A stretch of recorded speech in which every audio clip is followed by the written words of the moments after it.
of control. If he thinks Jisu's going to play a melee all-in champion, Heimer can be very effective against that, but will go with the Zoe. The Zoe is less of a CS and try to pick up the wave. But decide to play the level 1. I mean, Bjergsen's going to walk right up to that brush, and Jisu's going to say, how you doing? Hit him with a couple of axes. 1, 2, 3, right, one after the other. Now, Bjergsen will be able to get back. I mean, they met each other there before the minions off. But another thing here that's interesting is you kind of give away and telegraph where you're going to go is the Draven, so you can just throw the paddle star at the little icon. Yeah, the axe marker. We'll have to see if he can manipulate that properly. You saw Bjergsen try to throw the paddle star backwards and catapult it into the melee wave at the very start there and miss a couple of them. So Jisu controlling the wave a little bit better right now. Yeah, and it takes one minion on the second wave to actually hit level 2. So it's going to be level 2 for Jisu, but it looks like he's mostly concerned with farming here. Yep, not going in just yet. Oh man, this is going to be so interesting, because you could just throw Sleepy Trouble Bubble at the axe and kind of force him to drop one of them. Yep, you have to be able to play around those bubbles if you are Jisu. We've seen just how effective Zoe can be as long as you're hitting the bubbles. The damage potential you have is huge.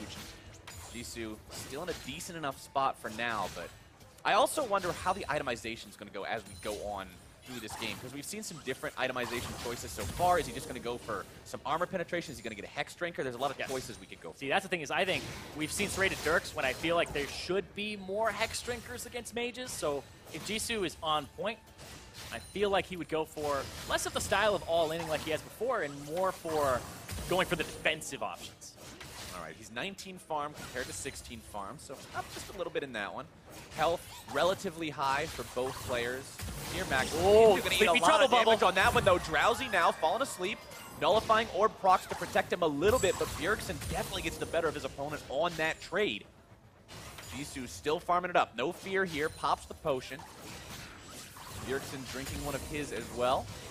Jisu still not going to be forced back on this one. Wants to keep farming it up. The Nullifying Orb did do a little bit to protect him, but remember, Nullifying Orb, that rune in the sorcery tree that provides you sort of a mini Hex Drinker effect when you fall low, but the mini in that statement is very, very true. It is not a super strong shield. It's a small mitigation for magic damage, but it did help prevent some of the extra murder from Bjergsen. Yeah. Right now, it's going to land on a minion there.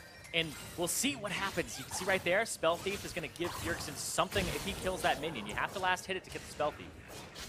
Jisu trying to prevent that, but I don't know how effective that'll be. Paddle Star coming in. Is that Ignite? Let's see what it dropped. That is Ignite. Bjergsen grabs an Ignite onto Jisu. Drop the exhaust. Sleepy Trouble Bubble. He's asleep. And the damage doesn't find him. Hot. Jisu. To have. Masteries, rest in peace. Yeah, we can't call them Masteries anymore. They're all ruined. They're all reforged. Jisu back to farming up, 37 to 37. This game is close in farm, and that makes it that much more fun to watch, because a lot of times you see these games end up at a point where one person has so much of a farm advantage, the other guy's forced into making bad moves, but when the farm stays close, it balances on a knife's edge. Bjergsen looking for some cheeky moves. He got a heal. He got the heal. He had the heal that was used by Jisu earlier. Now able to find the Sleepy Trouble Bubble yet again. Your Paddle Star finds its mark. Bjergsen looking for maybe a little bit more for the first blood. A fast Paddle Star too. Right? Can they dodge? And Bjergsen showed he can hit them where they matter. Man, we were talking about Lady Luck smiling on Jisu. Bjergsen with a few summoner spells from the Spell Thief to Drowsy into the Paddle Star low cooldown, and gets him with a real fast one there. Kaboom. Right before he touches the health pack. Stone Cold too. Not celebratory. Not yet. He's only got one down, needs to get the second. Really fast in terms of the bans. I've been watching a lot of 1v1s, the ones from before, and people take their sweet time. They talk to each other.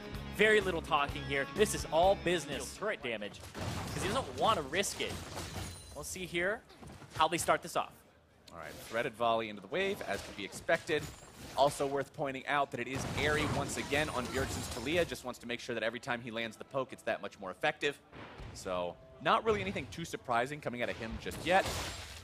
Jisu, mindful of how the minion farming works underneath the turret, not able to find that last one. 6-2-3 right now. So Bjergsen is in the spot that you're going to see him in for most of the game. I think if Jisu is able to find his all-in, it's going to be a case of sort of what you were describing earlier, where he kind of gets to level 6, he gets Swiftness boots, and then he goes for the all-in then. The early game isn't going to be fun for this Kench. Yeah, Bjergsen was talking about the cheese ball strategies.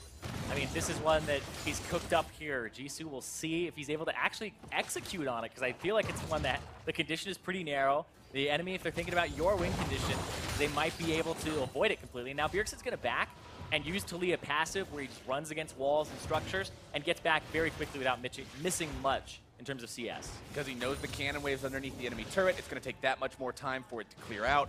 He's got enough time to get back to the wave without missing much at all. Yep. Another Dorian's ring picked up, more potions picked up. He's in the spot he wants to be. Yeah, and let's talk about his runes right here, because he has Biscuit Delivery and he has Futures Market. So Bjergsen, taking the advice of kind of Azale yesterday, talking about how good Futures Market is, and you can buy so many potions, and he's done that for himself right now.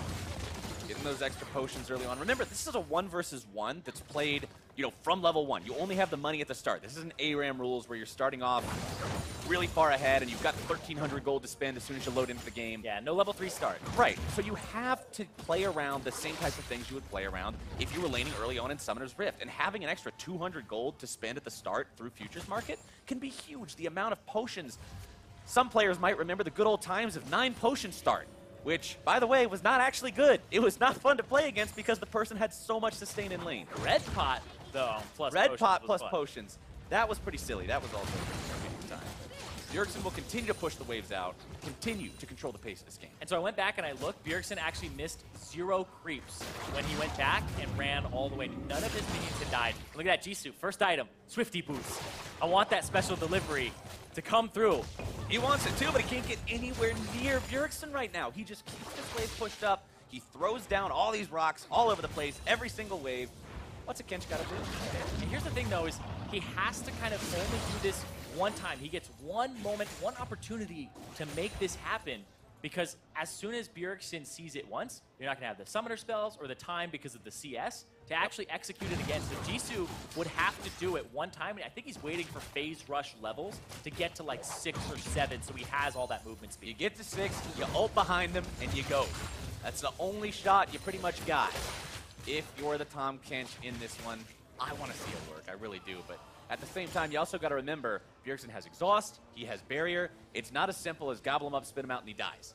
I mean, you'll have boots and you'll have phase rush. You're going to reduce the slow of the exhaust, and it wouldn't really matter too much. He's still going to be super speed Tahm Kench. I honestly hope that Jisu's able to pull this off.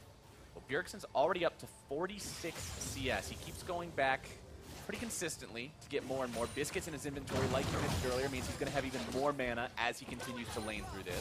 Yeah. If I'm Jisu, he's ulting behind him. He has the ghost on. To make the play. He pops the ghost already. Now looking to chase Bjergsen down. Doesn't find the tongue, and that could be the thing that separates this from being successful or not. He's going to carry him backwards. Can't get him all the way back to the turret, but he does bring him back far enough to continue to apply the damage. Exhaust going to be used. Jisu still has thick skin, looking to find the tongue. The tongue comes out. Not quite making its way just yet. There's your stun barrier. Still going to be used. Jisu can't do it. First blood to Bjergsen. And that ends this 1v1. The 2-0 for Bjergsen. The seismic shove on the Tahm Kench ultimate, the Abyssal Voyage location, pushes Jisu back.